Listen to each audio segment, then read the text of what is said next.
मैं हूं शाहीन। पेश है आज की खबरें।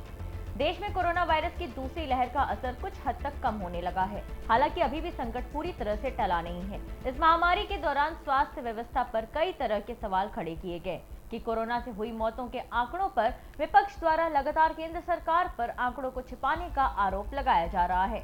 वहीं दूसरी ओर विदेशी मैगजीन ने भी इसको लेकर कुछ दावा किया है। दरअसल भारत में पिछले 2 महीने में औसतन हर दिन करीब 2000 लोगों की जानें गई हैं, लेकिन कई लोग ये दावा करते हैं कि मौतों का आंकड़ा इससे कहीं ज्यादा है। इसमें कई राज्यों ने हाल ही में पुरानी मौतों को जब अपने रिकॉर्ड में जोड़ा तो इसमें संदेह और भी बढ़ गया। अब विदेशी मैगजीन ने अपने लेख में ये दावा कर दिया है कि भारत में कोरोना से मौत का आंकड़ा 5 से 7 गुना ज्यादा हो सकता है। नेशनल सिक्योरिटीज डिपॉजिटरी लिमिटेड ने 3 विदेशी फंडों के अकाउंट पर रोक लगा दी है। इन फंडों ने अडानी ग्रुप की कंपनियों में 43,500 करोड़ रुपए का निवेश किया है। इसकी वजह से अडानी समूह की कंपनियों के शेयरों में भारी गिरावट आई है। एनएसडीएल ने Albula investment fund, Cresta fund और एपीएमएस इन्वेस्टमेंट फंड के अकाउंट फ्रीज किए हैं। डिपॉजिटरी की वेबसाइट के अनुसार ये अकाउंट 31 मई को या उससे पहले ही फ्रीज किए गए हैं। इस खबर से अडानी इंटरप्राइजेस के शेयर में 15% टूटकर 1361.25 रुपए पर पहुंच गया है। Adani portals and economic zone 14%, Adani power 5%, Adani transmission 5%, Adani green energy 5%, Adani total gas 5% टूट गया है। बिहार के समस्तीपुर में जन अधिकारी पार्टी के कार्यकर्ता लगातार इन दिनों अपने नेता की रिहाई और समस्याओं को लेकर लगातार प्रदर्शन पर प्रदर्शन कर रहे हैं। इसी क्रम में जन अधिकारी पार्टी द्वारा जन समस्याओं और पप्पू यादव की रिहाई को लेकर समस्तीपुर की सड़कों पर सैकड़ों की संख्या में कार्यकर्ता हाथों में झंडा बैनर लेकर नीतीश सरकार और केंद्र सरकार के खिलाफ जमकर नारेबाजी की। इन सभी कार्यकर्ताओं की मांग थी कि इस कोरोना काल में पढ़ाई नहीं तो शुल्क नहीं, अस्पतालों की व्यवस्था दुरुस्त करो, मनरेगा को कृषि कार्य से जोड़ो, नौकरी दो नहीं तो बेरोजगार भत्ता दो और पप्पू यादव को जल्द से जल्द रिहा करो।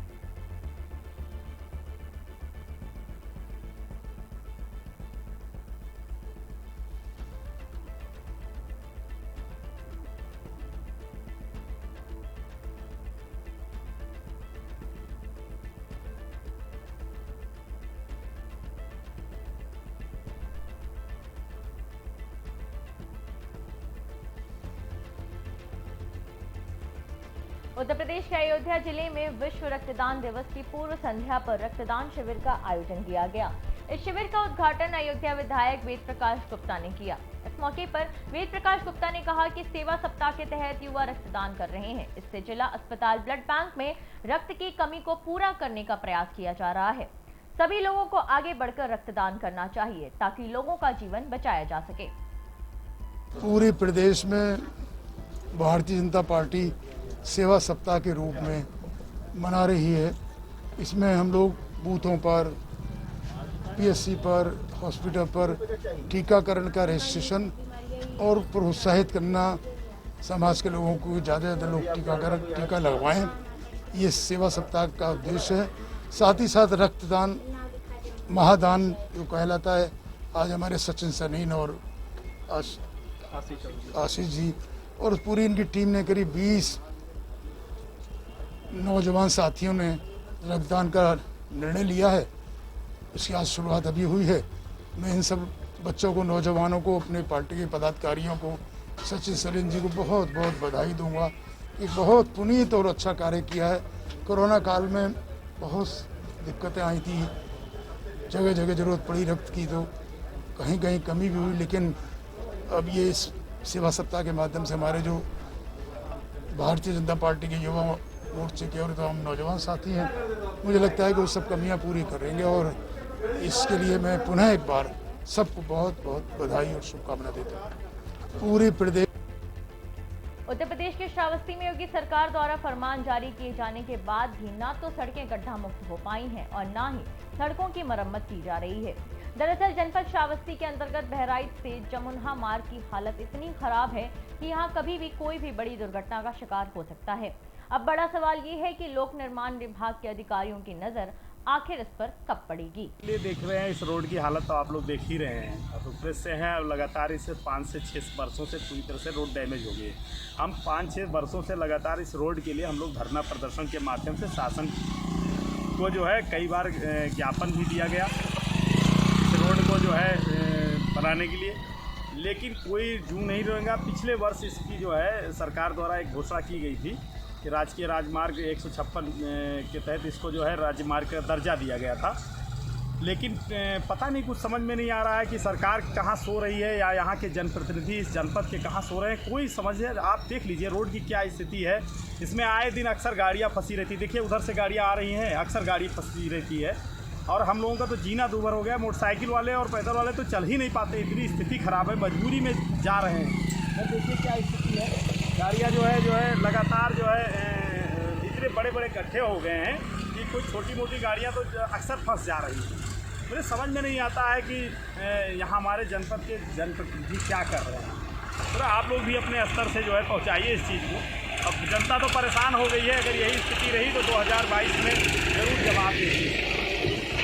देखिए देख रहे हैं इस रोड की हालत तो आप लोग देख ही रहे हैं। तो प्रेस से हैं लगातार इसे 5 से 6 वर्षों से पूरी तरह से रोड डैमेज हो गई है। हम 5-6 वर्षों से लगातार इस रोड के लिए हम लोग धरना प्रदर्शन के माध्यम से शासन। उत्तर प्रदेश के फिरोजाबाद में सिरसागंज क्षेत्र में युवती के साथ किए गए सामूहिक दुष्कर्म का मामला दिनों दिन तूल पकड़ता जा रहा है और समाज के लोग भी आक्रोशित होकर पुलिस प्रशासन से आरोपियों के विरुद्ध कठोर कार्रवाई किए जाने की मांग कर रहे हैं। वहीं बीते दिन भीम आर्मी भारत एकता मिशन के जिलाध्यक्ष और आजाद समाज पार्टी काशीराम के जिलाध्यक्ष ने पीड़िता और उसके परिजनों से मुलाकात की। इस दौरान जिलाध्यक्षों द्वारा पीड़िता के परिजनों को मामले में न्याय दिलाने जाने का पूरा भरोसा दिया गया, साथ ही पीड़ित परिवार को हर संभव मदद दिए जाने का भी आश्वासन दिया गया। कल शाम को मेरे को मोबाइल के माध्यम मालूम पड़ा कि सिरसा खास में हमारी एक बहन के साथ में 4 दरिंदों ने रेप करके बुरी तरह उसको घायल किया। उसके बाद मैं आज पीड़ित पक्ष के यहाँ आया हूँ और मैंने थाने में एसओ से बात किया तो एसओ साहब ने मेरे को कहा है कि 3 मुजरिमों को हमने अंदर कर दिया, 1 मुजरिम अभी बाकी है, उस पर भी हम जल्द कार्रवाई करेंगे। सीओ साहब से भी मेरी बात हुई है, मगर मैं यहाँ के शासन प्रशासन पुलिस के आला अफसरों को खास करके निर्देश दे देता हूँ, निर्देश का इनको चेतावनी ही समझे कि जो ये आगे हम लोगों के पीछे जाके हमारी बहन के घर परिवार के लोगों को कहते हैं कि हम धारा 44 में बंद कर देंगे, आपके खिलाफ मुकदमा लगा देंगे, तो ये तो इनकी तानाशाही रवैया इनका ठीक नहीं है। फिर भी मैं कहता हूँ यहाँ के पुलिस प्रशासन को, ये भीम आर्मी की बहन है, उत्तर प्रदेश में भीम आर्मी है, ये भीम आर्मी की बहन है। अगर हमारी बहन के खिलाफ या बहन के परिवार के खिलाफ अगर मुकदमा लिखने की कोशिश करेंगे तो ये आपके लिए अच्छा नहीं होगा। भीम आर्मी दोषियों के खिलाफ जैसे हमें अभी बताया है एसओ ने कि 3 आदमी बंद हैं, 1 चौथे को बंद कर देंगे। और भीम आर्मी इनका जो कोर्ट में जो मामला विचाराधीन होगा उस मामले को भीम आर्मी निःशुल्क अपने वकीलों के माध्यम इस परिवार के साथ में निःशुल्क मुकदमा लड़ाएगी और जब तक इन दरिंदों को फांसी नहीं करा देगी तब तक ये भीम आर्मी चैन से नहीं बैठेगी, ये मैं आपको वायदा करता हूँ। पार्टी फिरोजाबाद जिलाध्यक्ष, मेरा संदेश और जो भी है, मुझे इस खबर के बारे में जब पता लगा, ये मेरे मामला इस संज्ञान में आया, तो मैं पीड़ित परिवार के घर पर ही मौजूद हूँ। और सबसे बड़ी बात तो ये है, पीड़ित परिवार में अभी डर का माहौल है, भय का माहौल है। मैं प्रशासन से ये दरख्वास्त करना चाहता हूँ, मुझे ये भी पता लगा है कुछ लोग इन पर दबाव बनाने की कोशिश कर रहे हैं, इनको डरा धमका भी रहे हैं।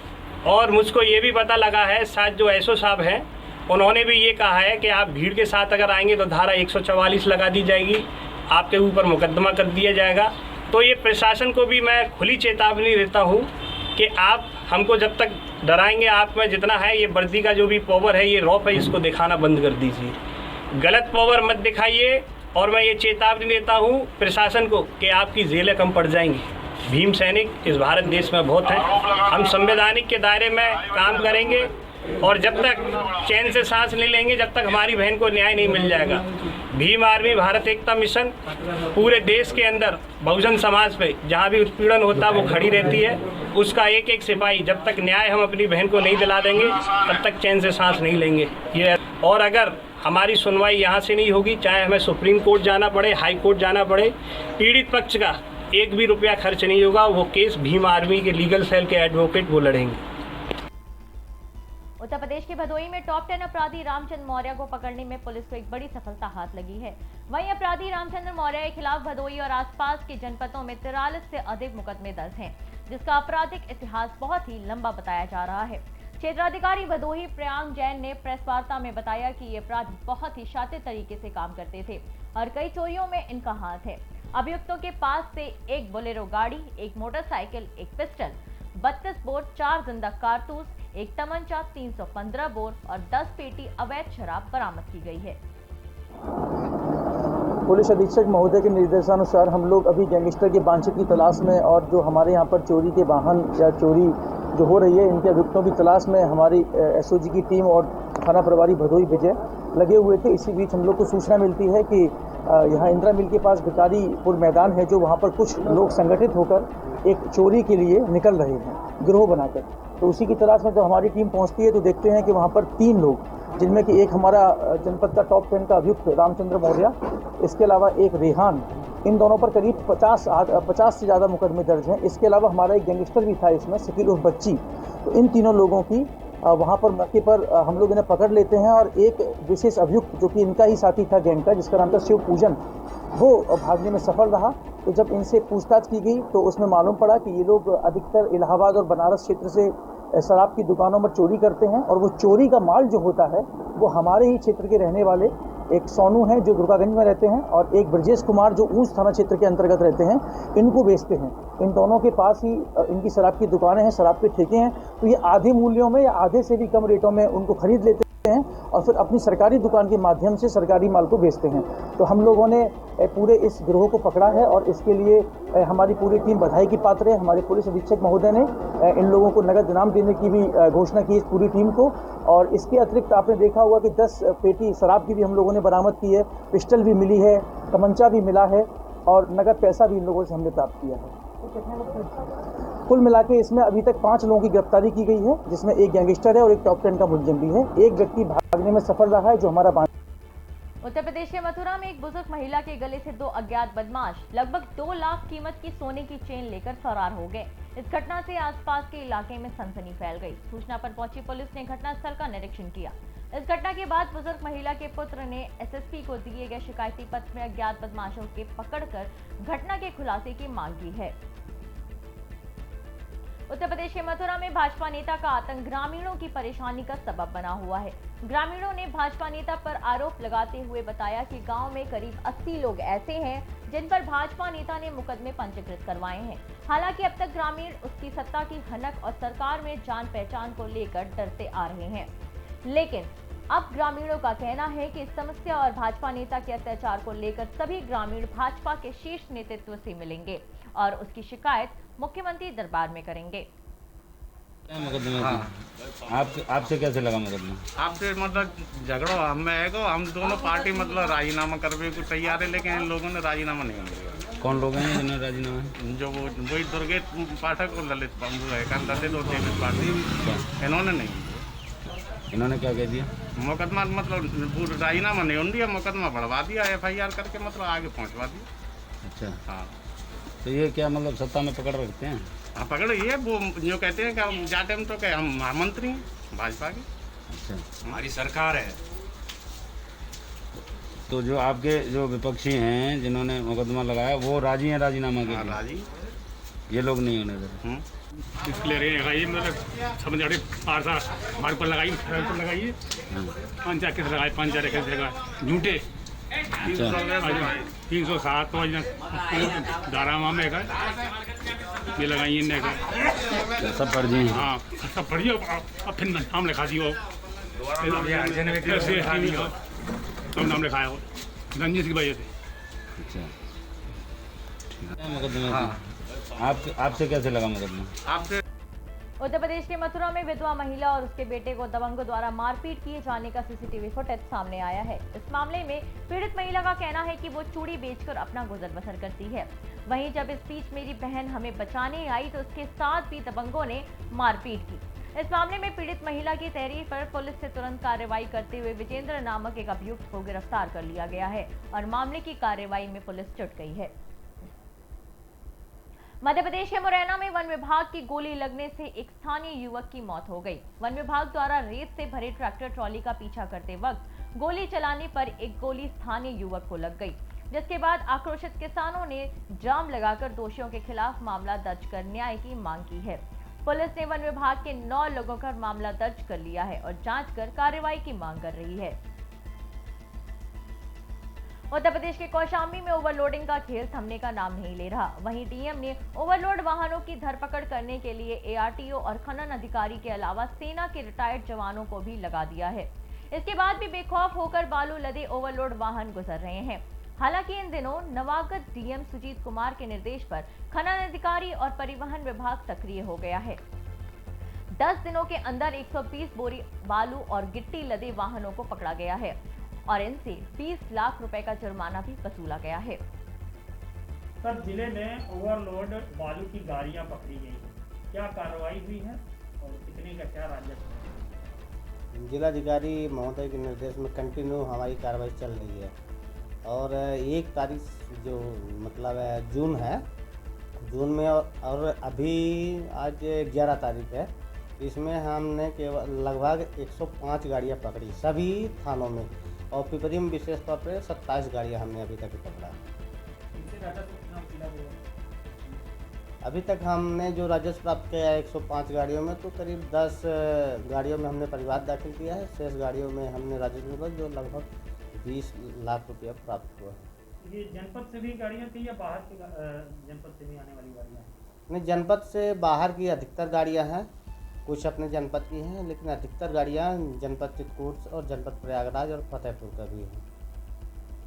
सर, जिले में ओवरलोड बालू की गाड़ियाँ पकड़ी। उत्तर प्रदेश के मुरादाबाद जिले में उस समय हड़कंप मच गया जब गांव के ही मंदिर पर एक नवविवाहित महिला का शव मंदिर में फंदे से लटकता हुआ मिला। वहीं परिजनों ने आरोप लगाते हुए ससुराल पक्ष पर हत्या करने का आरोप लगाया है। परिवार का कहना है कि नवविवाहिता ही लगभग 1.5 महीने पहले ही शादी हुई थी और बीती रात महिला अचानक घर से गायब हो गई, जिसके बाद परिवार वालों ने काफी ढूंढने का भी प्रयास किया था। पुलिस ने परिजनों की शिकायत के आधार पर मुकदमा दर्ज कर लिया है और पोस्टमार्टम रिपोर्ट के आने के बाद ही बाकी की कार्रवाई की बात कह रही है। नाम बबलू है। कौन सा गाँव है? लोधीपुर जवाहर नगर। अच्छा, चौकी कौन सी लगती है? चौकी मंझोला थाना, हर चौकी खदाना। तो किस समय की घटना है ये घटना? हमने तो सुबह जब सोकर उठे हैं, जब देखा तो चमंडा पे वहाँ जो है बॉडी लटकी हुई थी। हाँ। किसकी बॉडी है? वो इनके लड़के की बहू। क्या नाम है इनका? ओमवीर सिंह। अच्छा। हाँ। लड़के का दीपक। लड़के का क्या नाम है? लड़के का नाम पता नहीं भाई। कोई विवाद चल रहा था इनमें? नहीं भाई, अभी तो 1 महीना 13 दिन शादी को हुआ है। विवाद कुछ नहीं। अच्छा, अक्सर पड़ोसी हैं, आपको हाँ। पता रहेगा, कोई झगड़ा होता था? कोई कुछ नहीं, बिल्कुल सुना ही नहीं किसी ने भी आज तक। हाँ। आपने सुना? थाना मझौला खदाना क्षेत्र में एक महिला की फांसी लगाकर आत्महत्या करने की सूचना प्राप्त हुई थी। इसमें लड़की के परिवार वालों ने ससुराल वालों पर आरोप लगाए हैं। पुलिस ने मृत शरीर को पोस्टमार्टम के लिए भेज दिया है। इसमें मुकदमा पंजीकृत कर विधिक कार्रवाई की जा रही है। जो भी तथ्य सामने आएंगे उसके अनुसार विधिक कार्रवाई होगी। नाम बबलू है। कौन सा गाँव है? उत्तर प्रदेश में चुनावी सरगर्मी तेज हो गई है। एक और जहां भाजपा ने जितिन प्रसाद को अपने पाले करके कांग्रेस को एक और झटका दिया है, तो वहीं बस्ती पहुंचे कांग्रेस उत्तर प्रदेश के सह प्रभारी राजेश तिवारी ने जितिन प्रसाद और भाजपा पर जमकर निशाना साधा है। उन्होंने कहा कि भारतीय जनता पार्टी राष्ट्रवाद के नाम पर प्रदेश और देश भर में डर का वातावरण बना रही है। इतना ही नहीं, देश की राजनीति को सत्ता के दम पर डर पैदा करने और पैसे और पद का लालच देकर दूसरे दल के नेताओं को तोड़कर अपने पार्टी में शामिल कर रहे हैं।